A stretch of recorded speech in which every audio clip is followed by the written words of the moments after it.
All right. So good morning. We'll do makeups. We are going to use, like we've said already, but I want you to be on recording now. I want us to record that. So we are going to use our May Day to do a makeup. It's a holiday, but we'll still make up for Easter Monday. We'll make up tomorrow, God willing, for Eid Monday. We'll still make up, God willing, I think the third day for this May Day. And then the last makeup is the 6th March one, which was also a Monday. We are going to make up for all of them. Please, am I audible? I want to be sure of my network. Can someone hear me, please? Yes. Yes, madam. Excellent. So I go ahead and put that on record. And after discussing with your rep and yourselves on the platform, I suppose that the Monday morning, the mornings won't be favorable because you are heavily booked the whole week. 8 to 10 was my suggestion so that we clear it off daily before you go into your regular schedule. But apparently, the mornings are not helpful. So we'll do the evenings. And I think that your last sessions in the evening ends at 3:30, according to your rep. So if you had yourself an hour to get your food and settle down a bit, then we do the makeup 4:30 to 6:30. Remember, it is making up for time loss because of holiday. That's all. Which we can't ignore Yes, please. because of the numbers of holidays we've had. 4, you know what? That's 1 month. So UG will not let you write an exam like that on a course that you have engaged, something like that. Okay. And that will not be fair to you. It is not a course that we can say, okay, you can take it later. No, it's a requirement, even for regular students. Required. Without it, you can't graduate in the department that perhaps you are having a first class in. You need to have an academic writing and critical thinking. And so that's just by way of information. That's why I have to hold myself up and sacrifice that much. It's May Day. Family is waiting. 8 a.m. You are teaching. And you teach 4:30 to 6:30. Tuesday, you do same 4:30 to 6:30 Wednesday. I don't even know how we'll work around that. But I'm committed to doing that. So we do it together. You cover the content, you cover your contact time with the course. And then, God willing, by next week, we do the final mop up and we are done. Then you can write your exam. I believe you are doing well. So it's not so much a problem of ability. It's just, I don't know if it's providence or coincidence that all the holidays decided to be on Mondays. We thought that we could let you have your holidays to yourself. All right. So I was saying that your final exam, which is the last lap, the 50% left, we've done your interim assessment 30%, and we've done some 2 assignments that you sent me via email. The records are there. And then some continuous assessments in class, interactions and what have you. Because these classes were mainly or chiefly online, 1 or 2 in person. There's easy records for us if we want to cross-check and find out anything in terms of participation, attendance, and what have you. And it's not just a matter of signing in, but attendance. So I call, let's say, Felicity to respond to a question. She's there. I've commended the class for that. I've been very, very punctual in that regard and active. Okay, so we have max for up to your 50% on file. I gave you people the respite you needed to finish your other IA. So after my engagement of the interim assessment, I've not released it. Like I finished the day I came for them. Just 1 or 2 mopping, and I'm done. But I've not released the results. I rather release the assignment too by email, feedback, just so you have some feedbacks from me. But they are there. We give ourselves some time before we show you what you did in the IA as well. The final 50 then will be on deduction versus induction. Unit 6, I've given you slides. We have engaged the content properly, but it's just so that you are guided. That's one. The second one will be on inductive reasoning in the sciences and everyday life, where we talked about empirical content, predictive power, pseudo-scientific statement, what have you, generalizations, particular, what have you. That's the second one. The slides for that, you see it labeled Unit 7. The third unit for the exam will be on Unit 9, causal reasoning. These are very relevant for empirical science. like what you are doing in your discipline. So you do Unit 9, causal reasoning. J.S. Mills's 4 methods of causal reasoning will be prominent. You know that you see the different connotations of the word cause. And that is what I want to delve into with you today. The slides have been given, we saw 1 or 2 questions on them during the interim assessment. Some of you say, ooh, we have not discussed this. Well, some will just recall. If you had engaged the slides, you should be able to do it, but I will look at it when I review the IE creative. Okay, so we are going to do that in this discussion. And it's not a very heavy content, it's scientific, science oriented, so you should be able to pick it easily. It's not too technical, I mean, causal reasoning, that is. So that's the third topic for the final exam. And then the last two, the 4 topics for your final exam. The last one is on informal fallacies. Elvis, please mute yourself, okay? I don't want to mute, disable all mic, so just mute yourself. Very good. And then we'll have a fine background again. Okay, so the last one will be informal fallacies. That is what we'll do. I'll break them into sizable chunks so that they don't overwhelm you, even as we make up. Okay, so we'll cut a small slice of the discussion, and then munch on it, have some more examples, and then tomorrow, God willing, we do same in the third day. So we are making up, but in a very relaxed mood. So it is not like a rushed kind of anything. We have only 2 topics, broad topics left, but they are heavy. So you cut them into manageable sizes, and we should do fine. Okay, that's by way of exam information. Now on your screen, still waiting for possible questions if you have them. Let me project the slide. So you see that this is, it's just a year that has to change, but the discussion is causal reasoning in the sciences and everyday life. Better still, cause and effect reasoning. What is at stake when we talk about causal reasoning? You have one of you read quickly, very quickly. Anybody wants to read for us? Quickly. Ephraim, are you there? Okay, there are hands up. Let me take Christiana.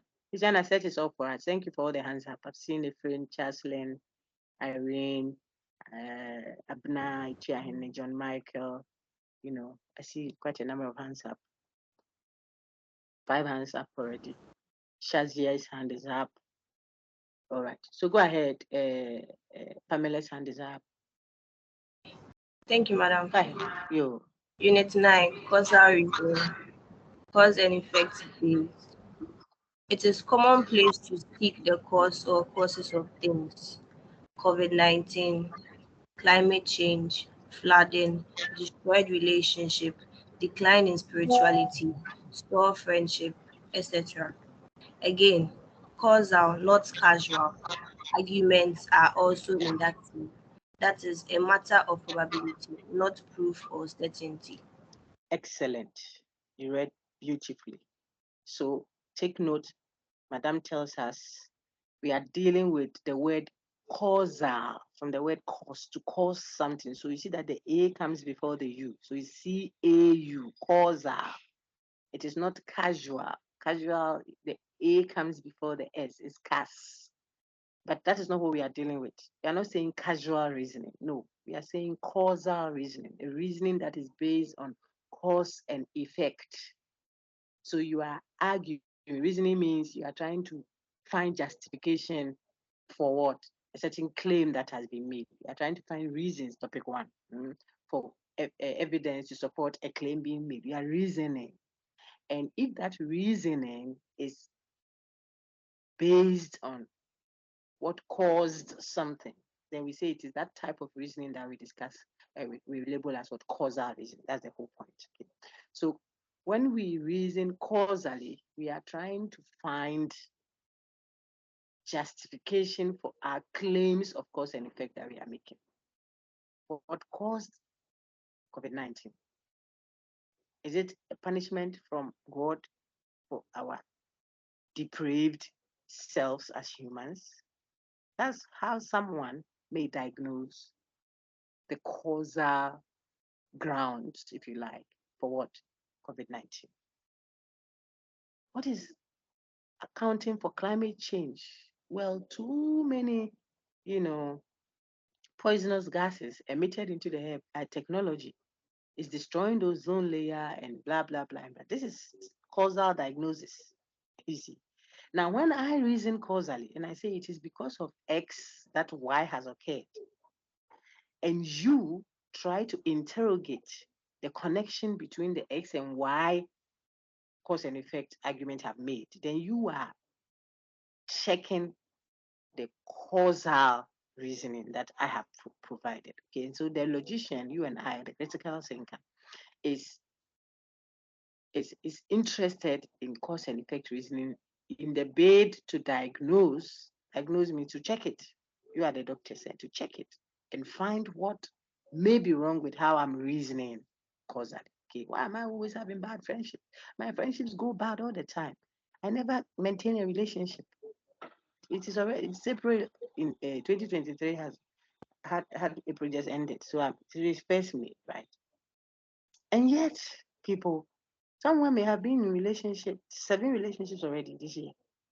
I mean, it's supposed serious relationship, 7 gone down the drain. What is causing this? Then someone may say it is the people from our hometown. Another person may be saying, no, no, no, no, no. It is your bad mouth. You have a bad mouth. You are so rude. Someone may say, no, no, it's your arm, strong arm. You see, someone may say it's the armpit issue, it's the armpit, and so on and so forth. So I'm saying that when we do cause and effect reasoning, we are trying to check whether the causal arguments made for certain effect are defensible, are valid, if you like, but validity may not be the right word, are cogent. Is there grounds for the cause and effect arguments that we have made? Then we are doing causal reasoning. On my screen now, you see different connotations.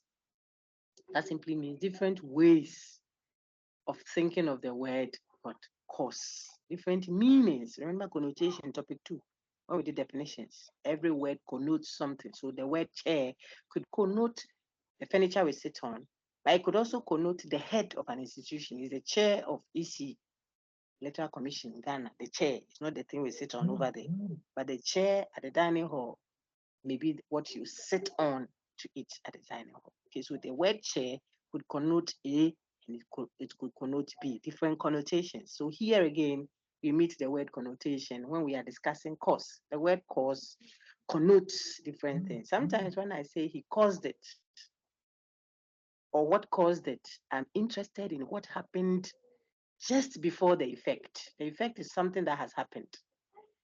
And so the cause in that regard may be what immediately happened before the effect. So that's proximity. Proximity. When you write here, approximately is the nearest to the effect. Look on my screen, please. I'm projecting. So cause could mean just proximity. And you will see the problem we can have with that when we look at the causal fallacies, the 4 of them. I think I gave you 5. Yeah. Post hoc ergo propter hoc is one of the fallacies that can be committed if you think of the word cause only in terms of what proximity. When you say, as soon as she entered the room, the light went off. So he caused the light off. He didn't switch anything off. Then we say, oh, you two have come to, as soon as you entered, they scored us. They have brought bad luck, something like that. You may just be committing post hoc ergo propter hoc fallacy. And so we'll see it in a jiffy. But this is one of the ways people think of the word cause. A connotation given to the word cause could be what? Just a matter of proximity. What was the most immediate antecedent condition that came before the effect? Okay, so as soon as grandma heard the news on phone, she shouted, "Ow!" and fell down, God forbid, and passed. If we say what caused her death, they'll say it is the news you gave her on the phone. You shouldn't have told her that news the way you did it, because she was standing by the fridge. She was standing. Then you call to announce the death of someone. She said, "Oh, and she died. But maybe she had antecedent conditions that has not been captured. Maybe she had BP, blood pressure. Maybe she had not eaten the whole day. Maybe she was fasting. So your call will be the nearest. And so sometimes proximity is what someone is looking for when they say what caused it. If you went to insult the guy and gave you a slap, when we ask you, but what caused, what made him slap you? What brought about the slap? People will say her big mouth when an insulting mouth. It is her insult that generated the slap. And maybe the brother was already angry from home because he didn't win the betting and he has lost his house to the betting. And when he got to Miss Landlady to where he's renting, he's asking him for rent. So he's already angry. Then you go and say, hey, you to this your shoe, you have won it today too. Then inside your cheek, a slap. So when we ask you, why did he slap you? What caused the slapping? People may interpret the proximity as that which caused the slap, but it might not be that. Okay, so we can go on and on and on. I just wanted to show you that one of the connotations of the word cause is what? Proximity, proximate condition, the condition that immediately happened before the effect, the nearest to the effect. Then secondly, we can have another connotation of the word cause, unless there's a question. If there's a question, you know how we do it. You just raise your hand and I'm glad to pick it. Oh, we already have 30 attendees. That's excellent. I'm still recording though, like I always do, to help your revision. And we are going to discuss this in a very relaxed mood. There's nothing to rush about. We have two main topics, like I said earlier. If you joined us later, I said that. Okay. All right. So we can go on now and engage cause as agent. Agental cause. Look at the word from the word agent. The person or the entity, oftentimes with intentions. So we are not talking about a chair or a table. People get angry and then they are throwing tantrums and smashing their TV and throwing their pens down. What does the pen done to you? The pen, they don't have the ability to even think. Okay.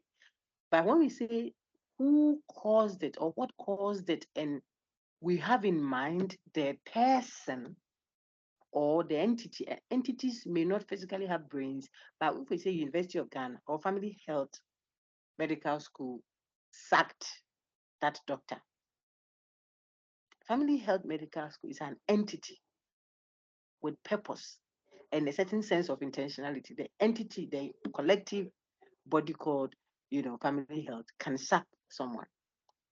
Okay, so agency includes persons, physical persons, or entities with intentionality or purpose. Okay, and so when we say what caused it, we could have proximity in mind. Yes, we have explained that extensively in a calm way, not rushed. Okay, but we could also be thinking of what? The person. So in case someone has been sacked from an office, for example, they say it was the secretary that told the committee that he has stolen from another company before. Maybe a lie. Okay. So the committee sacked him. Yes, that's an agency. They caused his sack. Someone might say it is because he went into the interview and he didn't let them give him permission to sit. He just entered the room there and sat down. As soon as he did that, they said, go out and call the next person. That is the nearest antecedent condition. So that can be the proximate, cause of his being sent out of the interview. I'm giving you scenarios to help you diagnose or determine which cause is proximate and which one is agental. But when we say agent, then there's a person or an entity that initiated the effect. That's what you are calling a cause in that sense of it. Whereas proximity is what happened just before the effect. So you will see that I have some fine examples and I already indicated way ahead to help your learning that when you interpret cause only in terms of proximity, you may commit the fallacy called post hoc ergo propter hoc. And that's after this, therefore, because of this. As soon as I gave the baby a spank, bam, I had go. Those who have engaged the slides, you know what I'm referring to.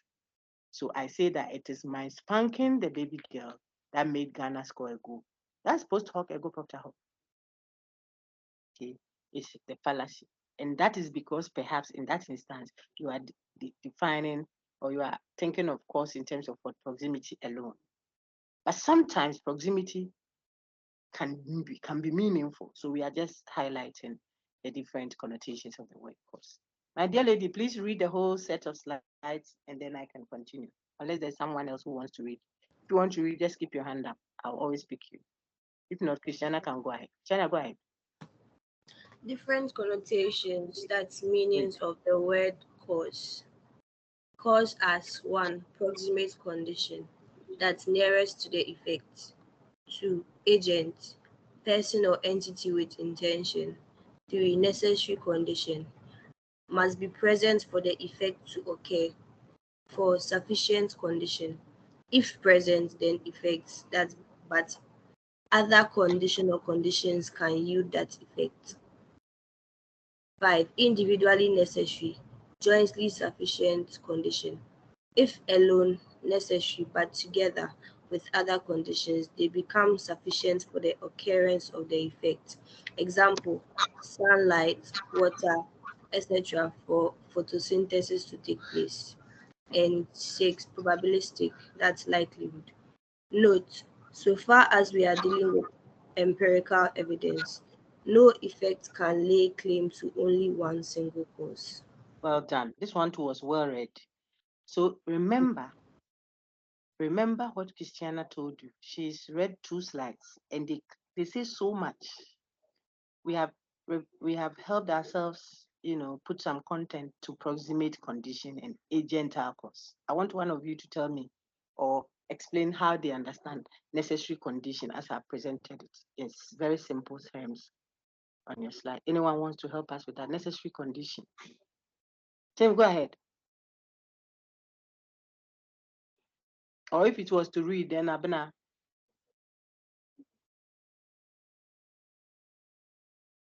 Everyone is muted. So if you want to react, kindly unmute. Let's take Tim first. Tim Akom. If you want to show us your understanding of necessary condition, I have not touched on it, but I think it's self-explanatory. So I want to hear from you now. Go ahead. Madam, Tim. please, I was hello. You wanted to read, eh? Yes, please. But then I'm thinking about that. So I think Sure. Abna can. You. Abena, go ahead then. Anyone who is able to, it's not a very big class. I think if you want to talk about the necessary condition, let me hear you. That will be useful to us. Okay.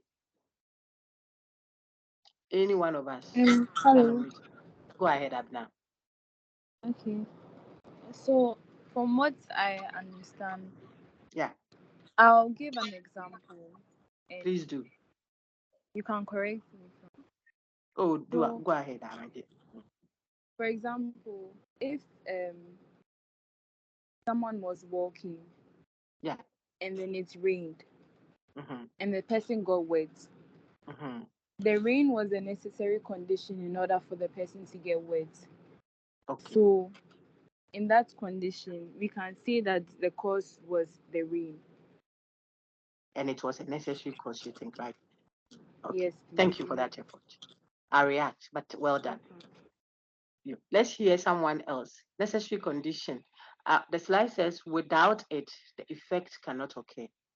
Okay. So if anyone, I don't want to put anyone on the spot. After all, today is a holiday. We should have been holidaying, chewing some kebabs or something with ice cream and stuff like that. Not doing causaries. Go ahead, I say Hello. Hello, I can hear you. Go ahead. Okay. I'll say that with what Abna said, necessary condition for the person to get wet was the water. Mm.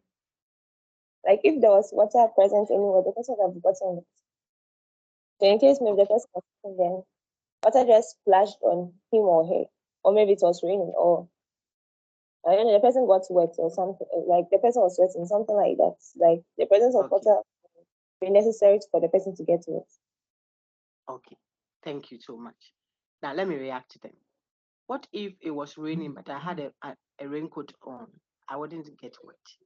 It will be raining, but I'll be in the rain, but I won't get wet. So let me put flesh to it, additional flesh to help all of us. When we say a condition was necessary, and you guys are going to have a lot of such from your study because of your discipline, you will think that they are necessary, but sometimes they are only sufficient. So I have to help you see the difference. When we say a condition is necessary, it means without that condition, the effect can never occur. If what we are calling necessary is not there, the effect won't come. Okay? The must is a necessity, must. So for you to say that that effect has come, it must be present. That condition you are calling a necessary one must have been there. If it is not there, the emphasis is must. That's why it's italicized there. Must be there. And you knew what effect number. If that one is not there, the effect cannot come. Cannot come. So, for example, I use football all the time. Those of you who are on the channel, my academic channel, if you have engaged there in it now, you would have heard these examples over and over again on the YouTube channel. If you search for Dr. Nancy Miles, if you see the wearing white, then you find the Unit 9 recordings and then you play some, you hear these examples. When we are playing football, Ghanaians, African football, FIFA football, not American football, the necessary condition for scoring a goal is the ball, the full circumference of the ball going past the line, the goal line or something, the goal post. It has to go into the net. If you like, put it in your own net, it will be a goal against you. Put it in your opponent's net. Oh, perfect. That is what scores a goal necessarily. There's no way around it. If you like tackle for all you can, it doesn't score a goal. If you like handle the ball, you will even be fouled. It is not a goal. What matters is the full circumference entering the net. So the necessary condition for scoring a goal in football, I'm not talking American football, okay, I'm talking the football we know, FIFA football. The necessary condition for scoring a goal is the full circumference, not half of it, the full circumference of the ball entering the goal line, crossing the goal line, I should say. That is what is necessary, must be present before you can score a goal. That means without that, you cannot have a goal. You can't say, hey, I dribbled from my pool to the other pool. So I've done well, we'll clap for you, but it doesn't win a match. It's not a goal. You can say, me, I tackle my brother and sister in the Lord. It is not a goal. If you want goal, you can even play the worst football. Let the ball cross the goal line. That must happen for you to say you have scored. Necessity. It means that I've said that several times because it's a technical term. I want you to see the difference between when I go to sufficiency, I can compare the two.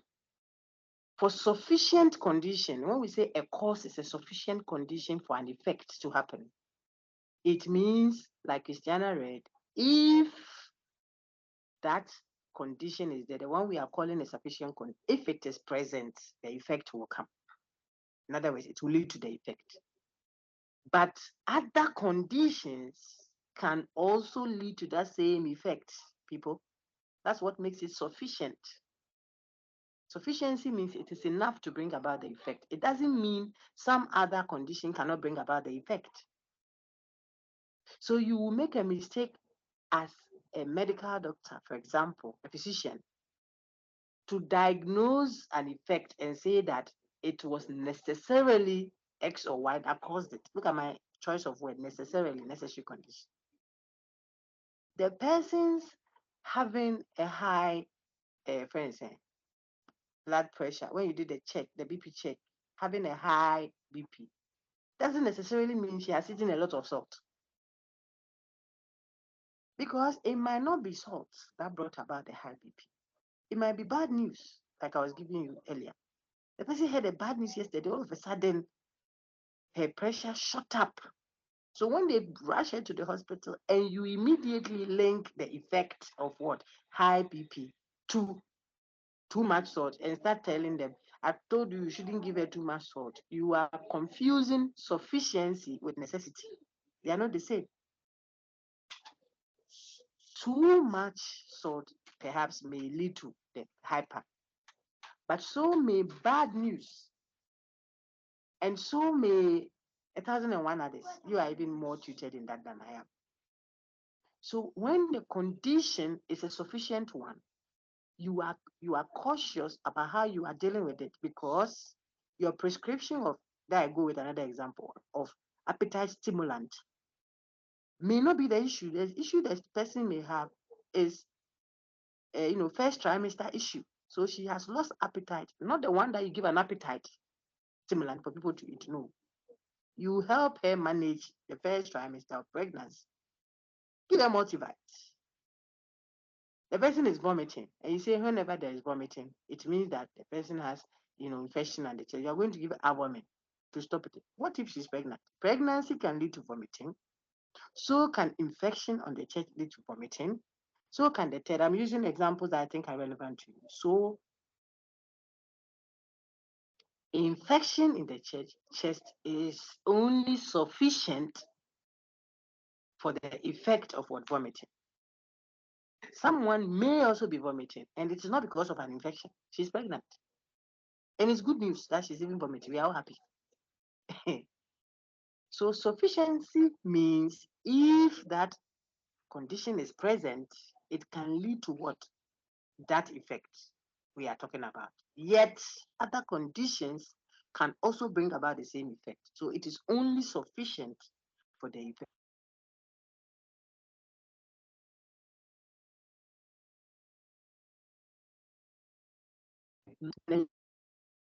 Means if the condition is a necessary one, it means without it, the effect could not have come. So I have a funny example I use, and I think that should settle it for most of you. I say that if you entered your hall, which is close to your kitchen, and you found house flies, I mean, you're neatly arranged in a well kept hall. You saw big house flies all over the place in the hall there. Your inclination may be to say, who brought fresh fish to the kitchen? Fresh fish in the kitchen could attract flies, you see. But it is only a sufficient condition, because there might not be fresh fish there, but there could be mangoes there. This is the mango season. We have seen it all over the place. You go and bring mangoes and come and eat the juicy mango and spread the juice of the mango and its peels after you've eaten it all over the hall there, and see whether you will write invitation letters to houseflies or not. You don't need it. They will come. Or it's too early, but I want to give that example if it will help you understand. Or if you stepped into unpleasant things, in quote now, outside there, when you were coming from the gym, when jogging, you went to step into, whether human one or human one especially, because that is what has a lot of, and you came into your hall with it, you won't invite flies. They will come. So whether it's fresh fish, mangoes, or under the shoe, figuratively now, it can be sufficient. So each one of them is sufficient for what? The effect of houseflies. That's all I'm trying to say. Not necessary.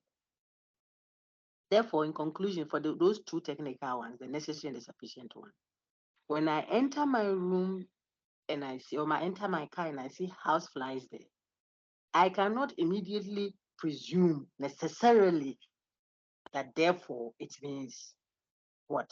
Someone has eaten flies, or someone has come to put, excuse me, human excreta in the car. No. All these are only sufficient conditions, possibilities, being possible antecedent conditions that will lead to the effect. I'll ask you questions around these things. That's why I've stressed this for so long. Okay. Proximate condition is one way of thinking of the word cause. A gentle cause is another way. Necessary cause or necessary condition is another way of understanding the word cause, where you mean what brought about the effect, such that without that thing, the effect would never have come. We're talking necessity. Then sufficient condition.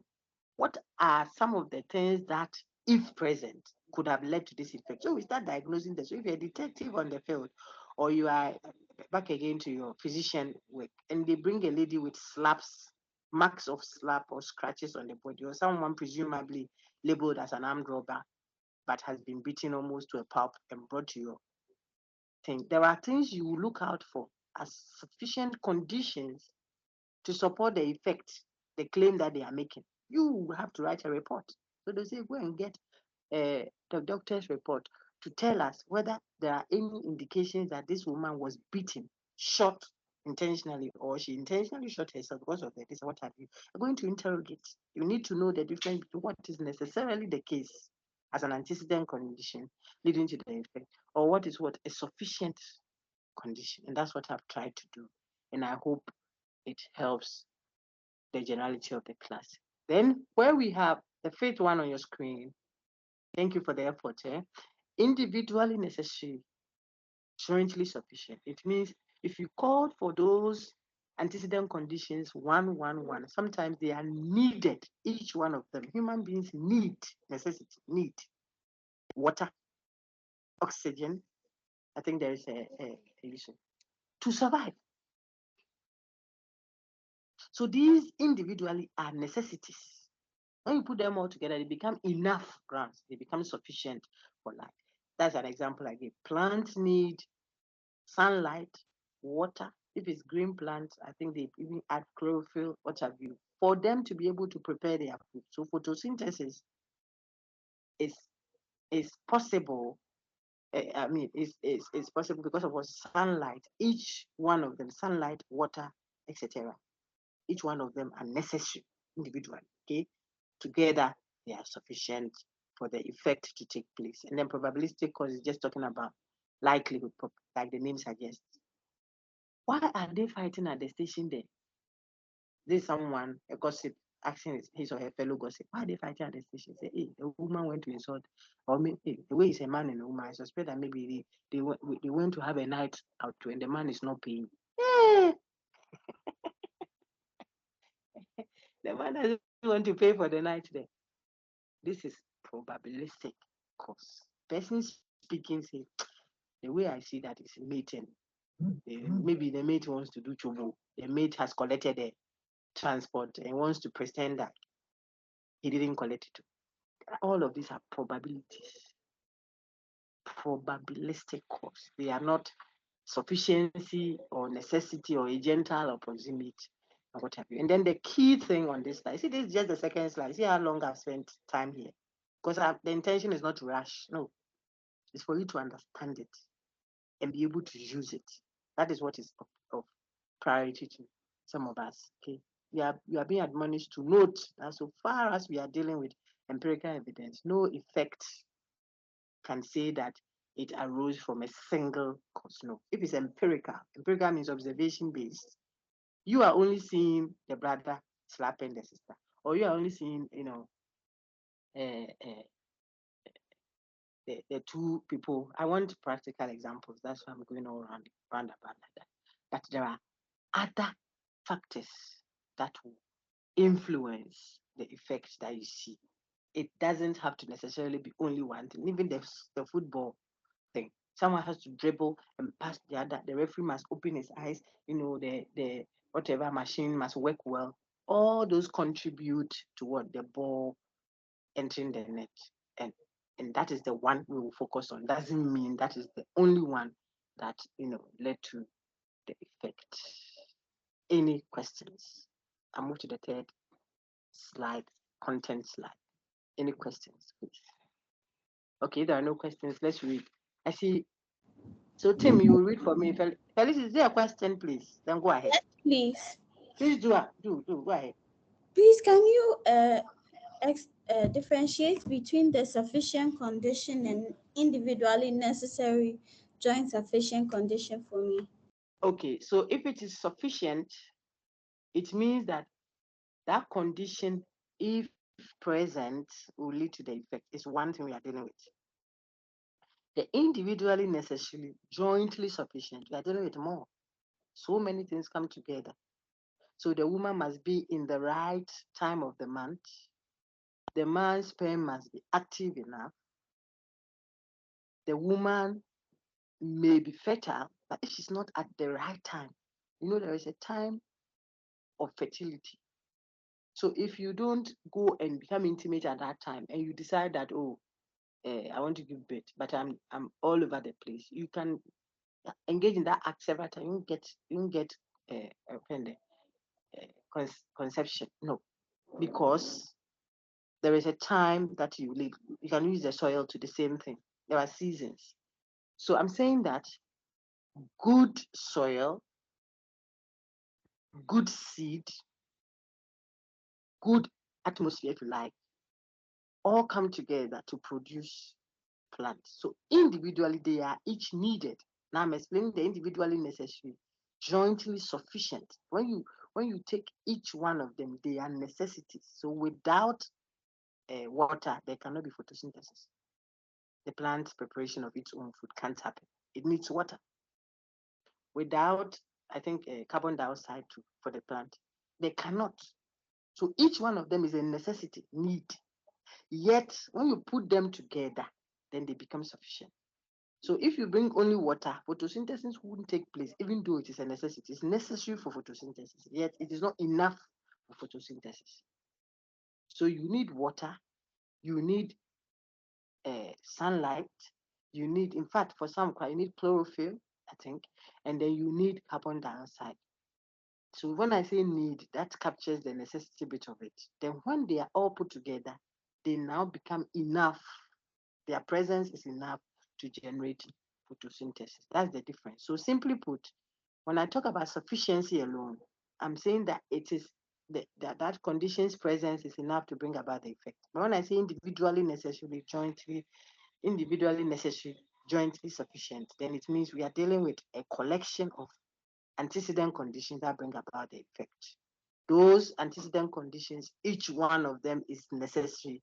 Yet when you put them together, they become enough to bring about the effect. I don't know if that helps.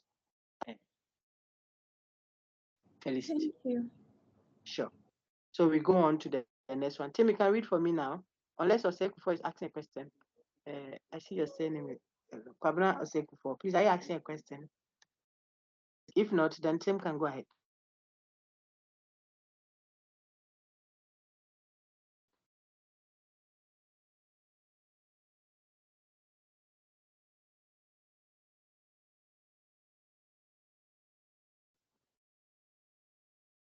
Then we can take. Kwabena, do you want to read for us? Kwabena Osekufo. I see that your mic is unmuted.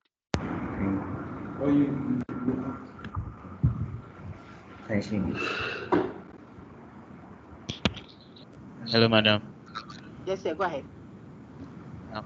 This is Yo, please go ahead. okay. Please, madam. Guys, so for the individually necessary and then jointly sufficient, does it mean just like the sufficient, there can be other conditions that will be Yes. Yes, okay. there can be. Exactly. I told you that science is still Yes, but investigating. So it means that, yes, you are right. It means that that is what we know so far. So that is enough to bring about the plant's preparation of its own food. But there are plants under the water. Maybe they don't even receive all these other, but they can also. So it becomes sufficient, but individually necessary. Yes. yes, thank you. You are welcome. All right. Let's take. I don't know who is reading for us now. Okay, if you want to read, you can put up your. I think the two people are having challenges. You want to read? Charleslyn, go ahead. Let's take Charleslyn. Charleslyn, go ahead. Read the whole slide now. It's the third substantive slide.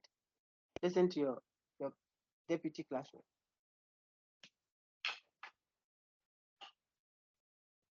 Lady Charleslyn, you are muted, so we can't hear you. To improve our explanation of the possible cause of an effect, J.S. Mill proposes 4 methods of causal reasoning. 1. A method of agreement.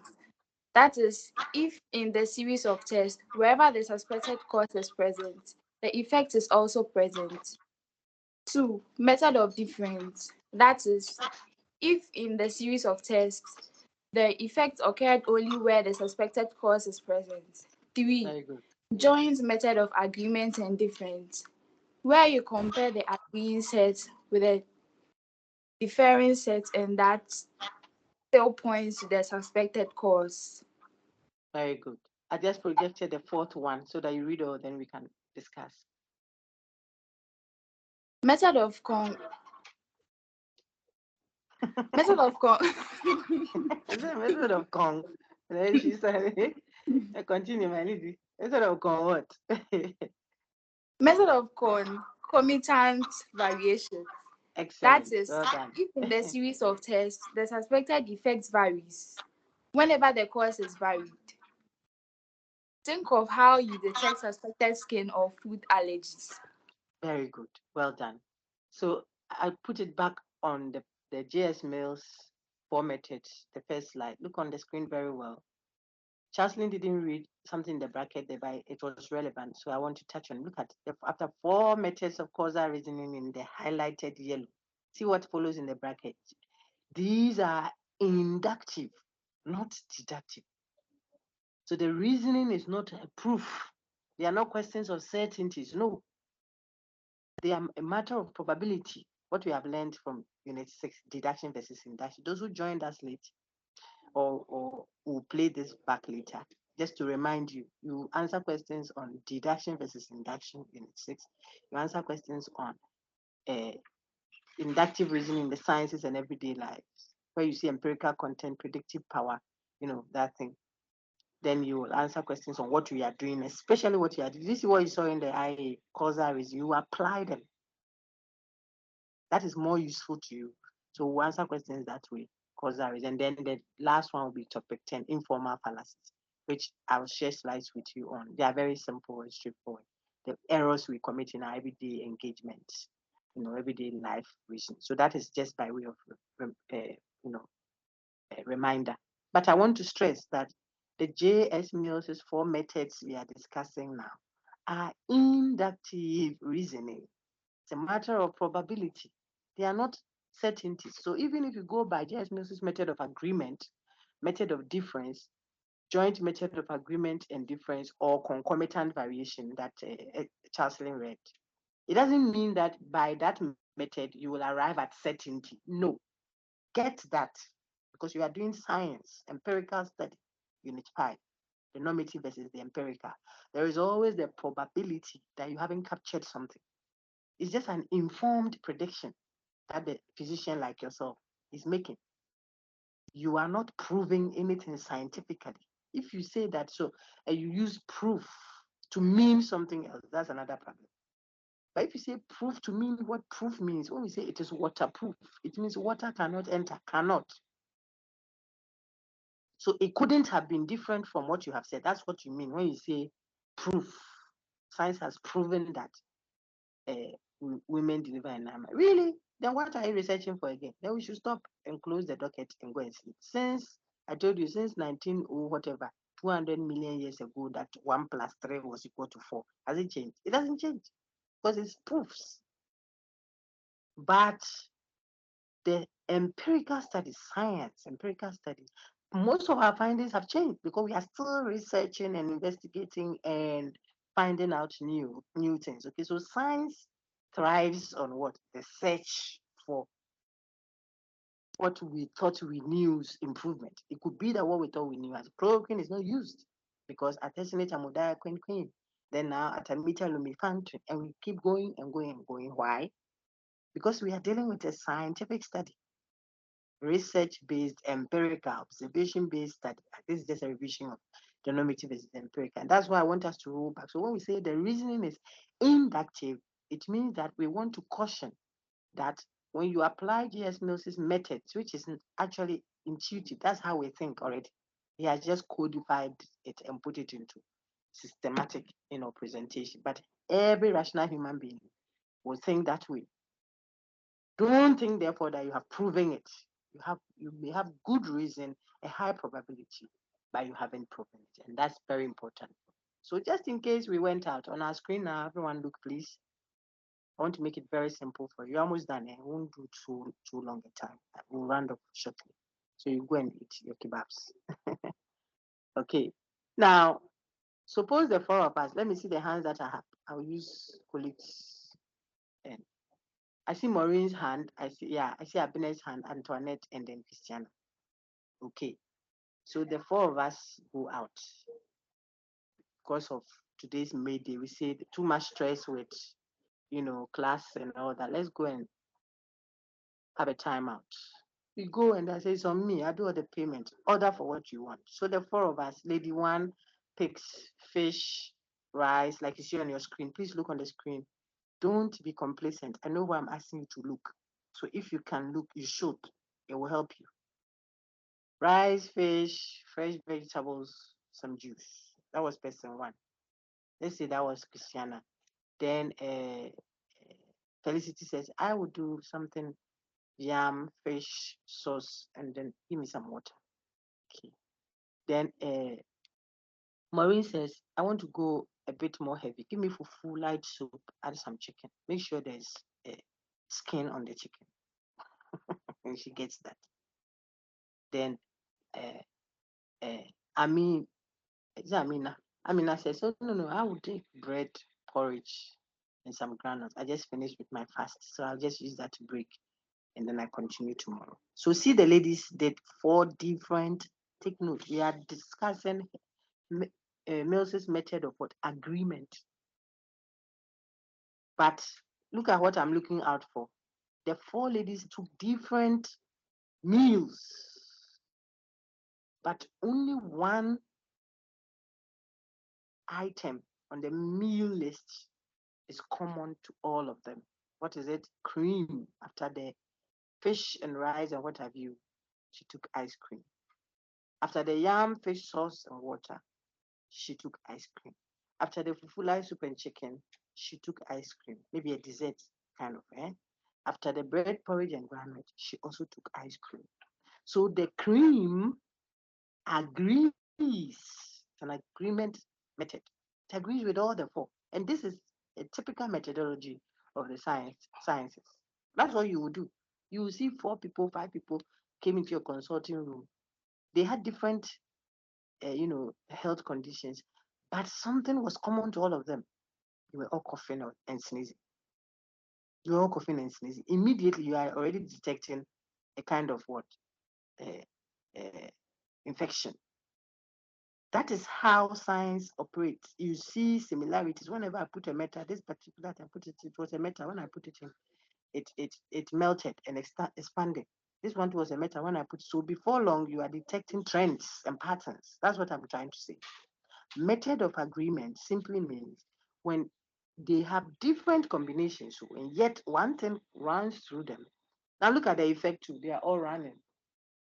Running here is the quote and unquote one. Okay, not you're running with your legs, but using a lot of tissue and going to that small room in the house there, then flashing. Okay, so that is common to all of them. Then it means by T.S. Mills's method of agreement, you may have good reason, look how I'm speaking, to believe that the probable cause of running is the cream.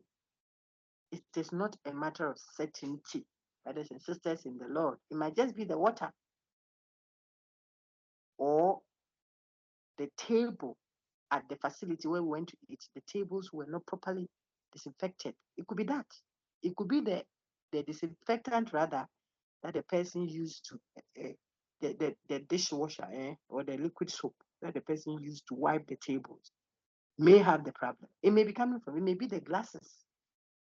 There are so many 1,001 reasons why. But our investigation will start with the cream because that is what is common to all the 4 ladies in the antecedent condition. Okay, and the effect is also common. They are all running. That's the starting point. So it's a probability thing still, just an informed probability. Okay, not a certainty. This is the method of agreement. So wherever we saw the cream, we saw the effect of running. So we say that there's a possible causal connection between the ice cream's presence and the presence of what? The looing, the running consistently.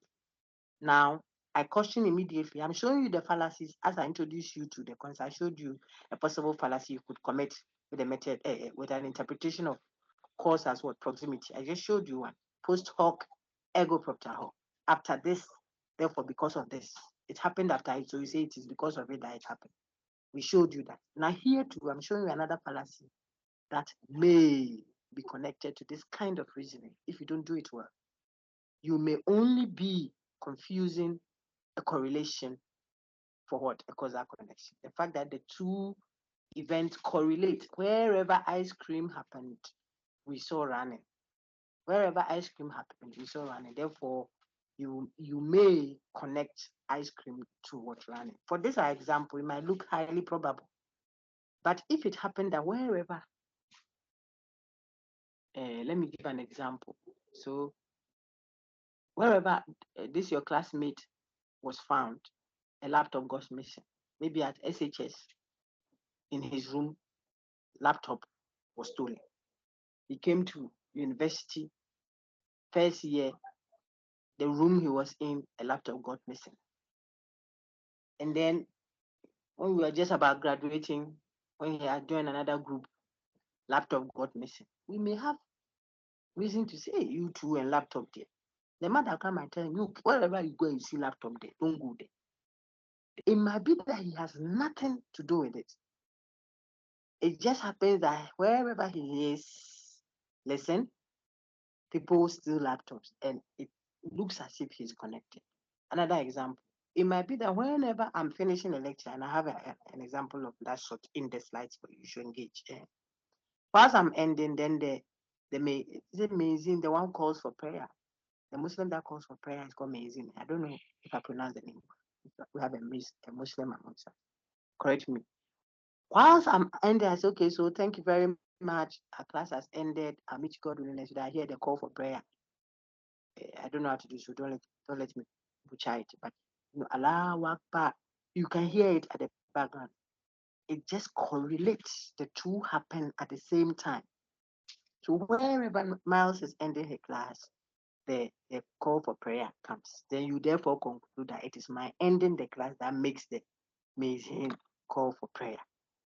I cause his shouting, or he causes my closing the class. The two may be happening at the same time, and yet there might not be any causal connection. Cause means you bring it about. Okay? You bring it forth, you cause it. So what am I trying to show you? Even as I introduce you to Mills's 4 methods, the first one is the one we've done so far, the method of agreement. I'm telling you that immediately be minded that you may. So that's what Lady read, Able Deputy Rep read. You may be confused. I want to make it big now. Please, can you see it? The highlighted portion in yellow. Okay, note that a possible causal fallacy associated with this is the fallacy of confusing correlation for causal connection. Coincidence. The two things happening at the same time doesn't necessarily mean that one even brought about the other. So that one is clear. You see that so far you know two fallacies. That's how you learn. So you know post hoc, ergo propter hoc. You just learned a fallacy called confusing a correlation for what? Causal connection. There may not be a cause and effect reason. It's not one bringing about the other. They may just be happening at the same time. Whenever I'm taking the bend at the junction, the wachi seller will be setting up a wachi to sell early morning. So it is my driving past that joint that makes the wachi seller come to sell her wachi. What? It is coincidence. You leave early to beat the traffic, and she comes early so she can sell to the student. So you people meet often. Whilst you are on your way doing your thing, she is also on her way setting up. It doesn't mean that. What is the thing? One calls the other. Okay, and dear friends. So if you got that one too, then you understand fallacy of confusing correlation for causal connection, and you understand post hoc, ergo propter hoc, which simply says because something happened just before the other one, They will say the one that happened before caused that other. How? How? Not always. So we want to prompt about that. Now you understand the osmosis method of agreement. Wherever the suspected cause was, the effect was also there. So look at the effect. It is common to all of them. It agrees to all the four ladies. Look at the antecedent conditions. There is something that is common to all the four ladies. As they took the different meals, they had one thing that they all took: the cream, the cream, the cream. That's why it's called method of agreement. In some books, you see common thread. It means the one thread that runs through them all, one thing that is common to all of them. They brought students in a school that there's a suspected food poisoning. The school is a complex, so from what's the name? Crèche all the way to, if you like, SHS. They all went to the canteen. Listen, they all ate from the same canteen. When I talk about the place where food is served to the school complex, okay, they all went there, but they went in batches, different batches, so class, lower primary, JHS, SHS. It turns out that the lower primary folks ate rice dishes for that day. The SHS or JHS folks ate, yeah, doctor, you're supposed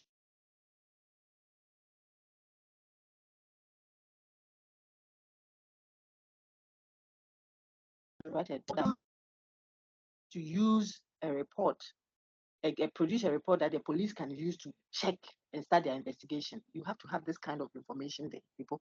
That's why I'm adding those examples. So primary folks ate rice dishes, jollof, wachi from that canteen. JHS folks don't like rice, so they said we want kinky and fish. So that is what they were served that same day, the same source. Recently, we heard about food poisoning claim that had supposedly killed one person at a very popular wachi joint somewhere in town. Someone who has started, progress, and that thing was going to spoil her business. The husband said, "Look, we ate." We here referring to he, the man, and the wife, and their family. They ate that meal that day at the same place. All of them, a lot of people came to buy. They all sat there and ate. So how can it be the wachi that they all ate that has caused the death of the other person who says the only thing I ate was the wachi and I got stomach whatever and whatever? So that is a matter of cause and effect reason, like what we are discussing now. Okay, so back to what I was saying. The other folks, JHS folks, didn't eat some of the rice dishes, but they ate kinky and fish. Then the SHS folks took yam and palava sauce. I'm showing you the method of agreement.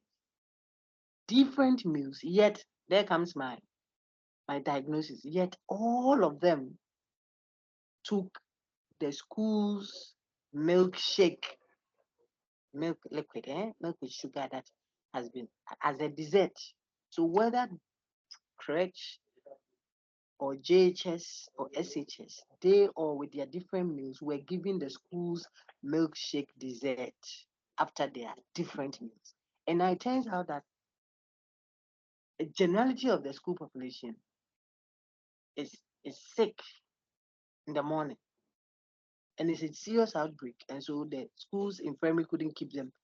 Some have been rushed out to the main, hospital there. The whole place is full and they are vomiting and they are and they are looing. When you have to write a report, this thing you need rocket science to to start suspecting what the common thread is. That's what you do. So you ask questions before you start prescribing. And you do that already, okay? You are only applying J.S. Mills's method. What is common to the antecedent conditions? They all took milkshake. And I told you that doesn't mean you are proven that is a milkshake. No, you have detected the suspected cause. It's a suspected cause until proven guilty. You may want to investigate to see what it is about the milkshake that is causing the effect of food poisoning. It may be the powder, it may be the water, it may be the mug, the glass or something that was used. It may be 1,001 reasons. Okay. And so that is just a starting point. But by the method of agreement, you are able to tell or to suspect. Any questions?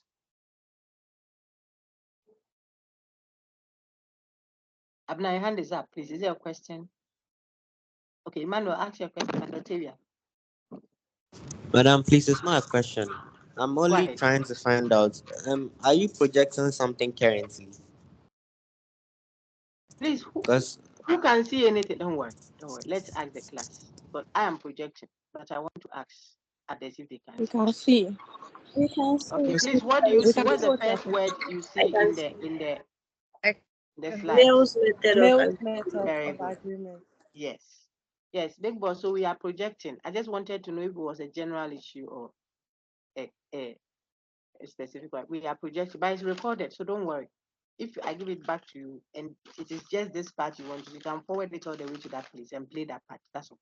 I'm going to work on it right after this, so you get it easy. Okay, Emmanuel.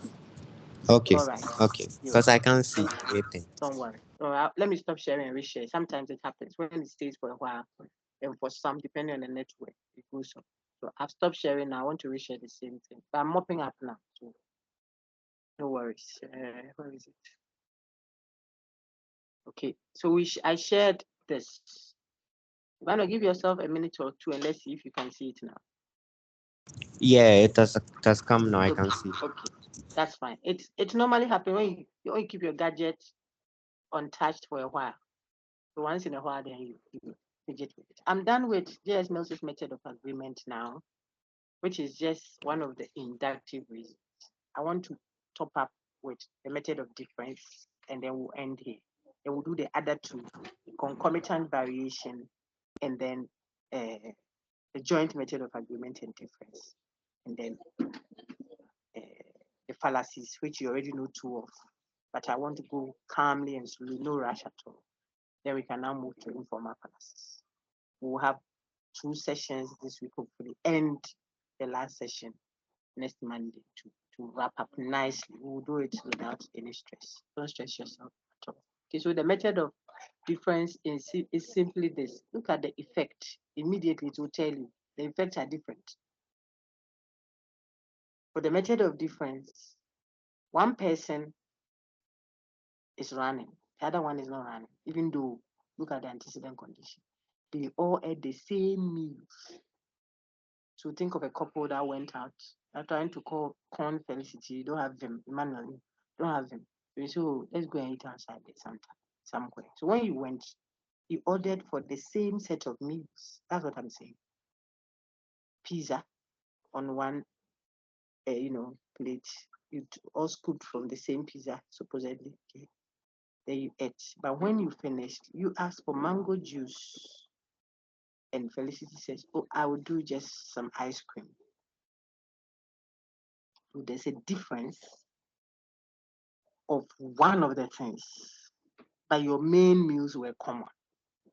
When we did the method of agreement, it's opposite. Everything was different with the exception of one. One thing was common to all. So we are suspecting the thing that is common to all. Why? Because the effect too is common to us. They are all running. They are all running. Then we are looking for what is running through them all. That's why we are looking for what agrees. Agreement, common thread. Okay. This is what we did. The effect is common to all of them. Now we are looking at the method of difference. What is different? Why are we looking for different? Because the effect is different. They have all gone to eat the same set of things. We all went for the conference, another example. We all ate from the conference meal. We dished from the buffet bowl, jollof rice. We also took jollof. We went to sit at the table, the two of us, person one, person two. I took jollof, we took jollof.